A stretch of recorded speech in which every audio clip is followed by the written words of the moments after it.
नमस्कार, आप देख रहे हैं पुलिस वाला वेब न्यूज। मैं हूं आपके साथ हर्षिता मिश्रा।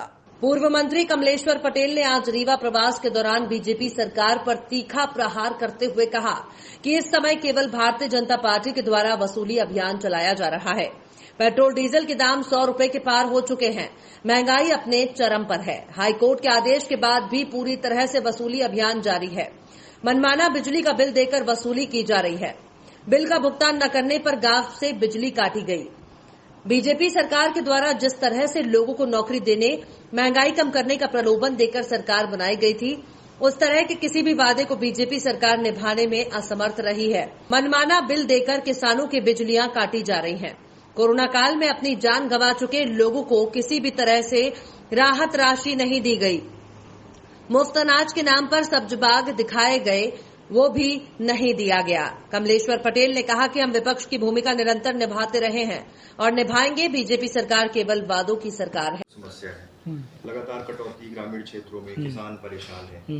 आपको नहीं लगता कि कांग्रेस विपक्ष में है, मजबूती के साथ इस मुद्दे को उठाना चाहिए, आंदोलन करना चाहिए? आपने कुछ समय पहले सीधी में जरूर किया था, लेकिन उतना ऑर्गेनाइज हो के बाकी जगह तो नहीं हो पा रहा है। देखिए, आज प्रदेश में अवैध वसूली का अभियान चला हुआ है।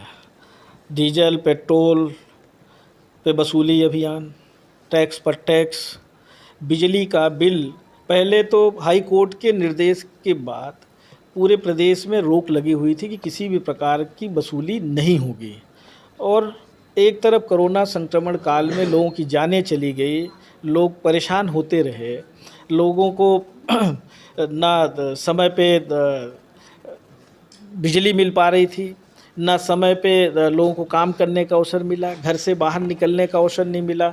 ऐसे समय में बिजली वसूली अभियान जो चला रहे हैं, बिजली बिल में एकदम से इतना ज़्यादा बढ़ोतरी कर दिया है, लोग देने में असफल नहीं दे सकते। उनके पास कोई आय का जरिया नहीं है। गांव की गांव बिजलियां काट रहे हैं और यहाँ तक कि ट्रांसफार्मर जले महीनों से, उसको बदलने का काम नहीं हो रहा है। तो हमने पहले 31 मई को भी बड़ा आंदोलन किया था सीधी में, हमारे ऊपर तो FIR भी दर्ज हो गया था।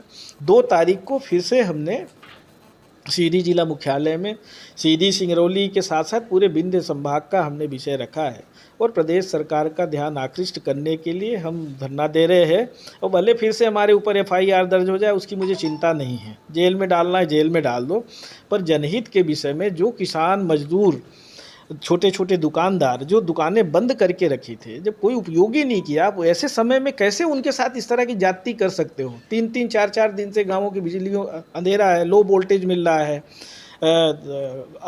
अघोषित कटौती चल रही है, ट्रांसफार्मर जले हैं, बदले नहीं जा रहे हैं। तो ऐसे समय में हम विपक्ष में हैं, हमारी जिम्मेदारी है और ये जिम्मेदारी हम कह सकते हैं कि हमारे सभी जगह के हमारे जो नेता कार्यकर्ता हैं इसको निभाएंगे, इसकी लड़ाई लड़ेंगे। और इसकी शुरुआत शंखनाद हमने की है और पूरे प्रदेश में इस बात का जो अभी हमारे पार्टी संगठन की बैठक भी है, आज सतना में भी प्रभारी सचिव आ रहे हैं, वहाँ भी इन सब विषयों पर चर्चा होगी। और चाहे कोरोना महामारी में जो डेथ किए हैं, जो लोगों का कोरोना से डेथ हुई, उनका मृत्यु प्रमाण पत्र नहीं जारी कर रहे हैं, उनको प्राकृतिक आपदा के तहत घोषित करके 4 लाख का मुआवजा देने का विषय है। खाद्यान्न का कह दिया निःशुल्क देंगे, पर लोगों को खाद्यान्न मिला नहीं, लोग उसमें भी परेशान हैं। सब जगह लूटाई मची हुई है, फर्जी आंकड़ा पेश कर रहे हैं। तो सारे विषयों को लेके कांग्रेस पार्टी, कांग्रेस के नेता कार्यकर्ता सब सजग है और हम लोग इस लड़ाई को लड़ेंगे। जो हमारा नैतिक दायित्व है, विपक्ष की जो भूमिका है, उसका हम लोग निर्वहन करेंगे। सबसे बड़ा मुद्दा महंगाई का है। डीजल पेट्रोल के दाम जिस तरह से बढ़ रहे हैं, जनता हर बार विपक्ष की ओर देखती है। केंद्रीय नेतृत्व से लेकर प्रदेश में तमाम एक अस्थिरता का दौर है। केंद्र में तमाम बातें होती हैं आपकी पार्टी में कि राष्ट्रीय अध्यक्ष बदलना है, तमाम चीजें करना है, फिर राजस्थान की अस्थिरता आ जाती है, पंजाब में हालात ऐसे, मध्य प्रदेश को लेकर यही चर्चा होती है। इस चीज पर फोकस कब हो पाएगा पार्टी का, आपकी पार्टी का, कि अब जनता के हित के लिए महंगाई, इससे बड़ा मुद्दा कुछ नहीं। आप खुद सोचिए, 2014 में जब सरकार बनी थी तब महंगाई एक बहुत बड़ा मुद्दा बनाया था बीजेपी ने। अब तो 100-110 के पार हर चीज हो गई है, क्यों फोकस नहीं हो पा रहा है? देखिए, अभी थोड़े दिन पहले ही कांग्रेस पार्टी ने प्रोग्राम दिया था पूरे देश में महंगाई के खिलाफ, सभी पेट्रोल पंपों पे, क्योंकि कोविड का लॉकडाउन का समय था, 5 लोगों से ज़्यादा इकट्ठा नहीं हो सकते थे। देश के सभी पेट्रोल पंप्स के कांग्रेस के वरिष्ठ नेता भी, कांग्रेस के कार्यकर्ताओं ने विरोध प्रदर्शन किया। सच बात तो ये है, ये कहना गलत है कि कांग्रेस पार्टी की तरफ से जनता के हित के जो विषय हैं उन पे आंदोलन नहीं होता। आंदोलन लगातार हो रहे हैं, पर भारतीय जनता पार्टी की प्रदेश सरकार, केंद्र सरकार, इनको कोई फर्क नहीं पड़ रहा। ये मूक बधिर हो चुके हैं, इनको कुछ दिखाई और सुनाई नहीं पड़ रहा है। आप बताइए, 7 महीने से किसान अपनी जायज़ मांग को लेके आंदोलित है, उनके रोकने के लिए नुकीले तार की बाड़ लगवा देते हैं जैसे कोई विरोधी हो, कोई आतंकवादी हो, और कोई उनकी सुनवाई नहीं हो रही है। और इसी तरह कांग्रेस पार्टी भी विपक्षी भूमिका, हमारे नेता राहुल गांधी जी लगातार सजग करने की कोशिश कर रहे हैं, सभी विषयों पे लगातार आवाज़ उठा रहे हैं, पर भारतीय जनता पार्टी के देश के प्रधानमंत्री से लेके मंत्रियों से लेके इनको झूठ बोलने से फुर्सत ही नहीं है। विषय को विषयांकित कर देते हैं। ये महंगाई पे बात नहीं करते, बेरोजगारी पे बात नहीं करते, ये किसानों के हित की बात नहीं करते।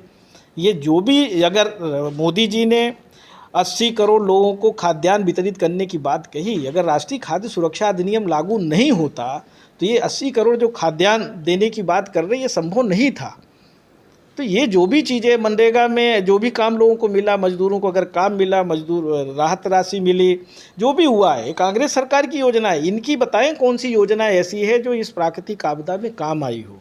तो इनकी कोई ऐसी योजना नहीं है। पकोड़े तलने की बात करते हैं, 2 करोड़ प्रतिवर्ष नौकरी देने की बात कही थी, उसका पता रहता नहीं। अच्छे दिन का नारा दिया था, उसका पता रहता नहीं। महंगाई आधी करने की बात कही थी, किसानों की आय दोगुनी करने की बात कही थी, कहीं भी पता रहता नहीं। न किसान की आय दोगुनी हुई, न काला धन आया, न ही 2 करोड़ प्रतिवर्ष नौजवानों को रोजगार मिला। जीएसटी, नोटबंदी और कोरोना संक्रमण काल में इनकी अव्यवस्था, कालाबाजारी दवाइयों में, और आज भी वही स्थिति है। वैक्सीन है नहीं, वैक्सीनेशन का इवेंट करते हैं पर वैक्सीन वो है नहीं। अब सेंटरों में जाके लोग वापस आ रहे हैं। तो ये हो क्या रहा है देश में? और उसमें भी फर्जी आंकड़ा बताने की कोशिश कर रहे हैं। टेस्टिंग में भी फर्जी आंकड़ा बढ़ा चढ़ा के बताना, फिर वैक्सीन में भी फर्जी आंकड़ा बढ़ा चढ़ा के बताना। तो ये कहीं ना कहीं देश और प्रदेश की जनता के साथ धोखा ही तो है। एक लास्ट सवाल, कमलनाथ जी ने विंध्य को जिम्मेदार माना है कि विंध्य में अगर परफॉर्मेंस अच्छा होता, सरकार ऐसे नहीं होती, सरकार नहीं गिरती, वो तमाम लोग चले गए, वो अलग चीजें थी। पॉलिटिकल रिफॉर्म की बात कर रहे थे कि अब विंध्य में बहुत जरूरी है, नए सिरे से तमाम कवायद, नियुक्तियां भी हुई, उस चीज पर भी बहुत सारे काउंटर हुए। आपको क्या लगता है कि ये सब चीजें अब कितनी इंपॉर्टेंट है और कब ये चीजें कर पाएंगे? देखिए, इसके लिए तो पार्टी के जो हमारे प्रभारी महासचिव हैं, राष्ट्रीय अध्यक्ष श्रीमती सोनिया जी हैं, वरिष्ठ नेता राहुल जी हैं, और प्रदेश के वरिष्ठ नेता कमलनाथ जी, दिग्विजय सिंह जी, ये सारे लोग मिलकर तय करेंगे। और मुझे लगता है कि बहुत जल्दी इस दिशा में, बहुत जल्दी विंध्य रीजन के साथ साथ पूरे प्रदेश और देश में ये मुहिम चल रही है संगठन को पुनर्गठित करने का। मुझे लगता है कि बहुत जल्दी इस दिशा में कांग्रेस पार्टी का नेतृत्व संज्ञान ले चुका है। बहुत जल्दी पुनर्गठन भी होगा नए सिरे से। हम समझते हैं कि चाहे वो जिले का संगठन हो, ब्लॉक का हो, सेक्टर मंडलम बनाने का अभियान चल ही रहा है। तो हमारे नेता बहुत चिंतित हैं, और चिंता सिर्फ इसलिए है कि जनता के साथ जिस तरह से अन्याय हो रहा है, जिस तरह से जनता को गुमराह कर रहे हैं, जिस तरह से जनता को न्याय नहीं मिल रहा है, इन सब बातों को लेके जब हम संगठित होकर सारे लोग मिल के लड़ेंगे तभी हम इनको जवाब दे सकते हैं। क्योंकि ये झूठ कपट के लोग हैं, ये कपटी लोग हैं, बोलते कुछ और है, करते कुछ और है।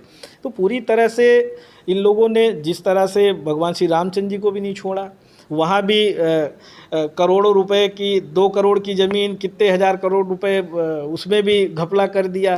तो ये कुछ भी कर सकते हैं।